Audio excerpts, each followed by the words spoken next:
బ్రిటన్కి భారత్కి, అమెరికాకి భారత్కి తేడా ఏంటంటే, బ్రిటన్లో కానీ అమెరికాలో కానీ మీడియా సంస్థలు చేసే సర్వేలకి విశ్వసనీయత ఉంటుంది.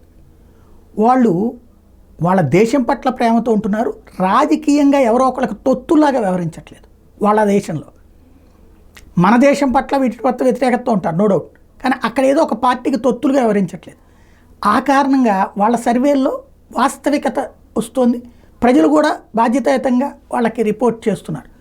ఇంతకుముందు జరిగినటువంటి రెండిట్లలో కూడా చూసుకుంటే ప్రత్యక్షంగా కనబడినటువంటి సత్యం ఏంటి అంటే, ఎవరైతే ఇది అమెరికాలో ట్రంప్ ఓడిపోతాడని అప్పుడు వచ్చినాయి సర్వేలు, కరెక్ట్గా అదే నిజమైంది. ఇప్పుడు బ్రిటన్కి సంబంధించి చూస్తే సర్వేలు కరెక్ట్ అయినాయి. ఏది 100, 120, 150 మధ్యలోనే అధికార పక్షం మిగిలిపోతుంది, పూర్తి మెజార్టీ కాదు బంపర్ మెజార్టీతో రాబోతోంది ప్రతిపక్షం అన్నటువంటి చెప్పారు. అట్లాగే జరిగింది. స్మార్టర్ ప్రధానమంత్రి అయ్యాడు. సౌనక్ 120 దగ్గర ఆగిపోయినటువంటి పరిస్థితి. అదే భారత్లోకి వచ్చేటప్పటికి పక్కా ఫెయిల్యూర్ అయింది.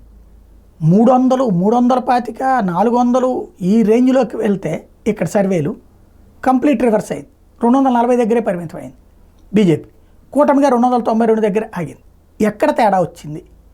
సరే అంటే ప్రజలకి ఇక్కడ ఉన్నటువంటి మీడియా పట్ల విశ్వసనీయత లేకపోవడమా, లేకపోతే మీడియాలే బీజేపీ కోసం అట్లా పనిచేసినాయి? ఇది తేలాలి.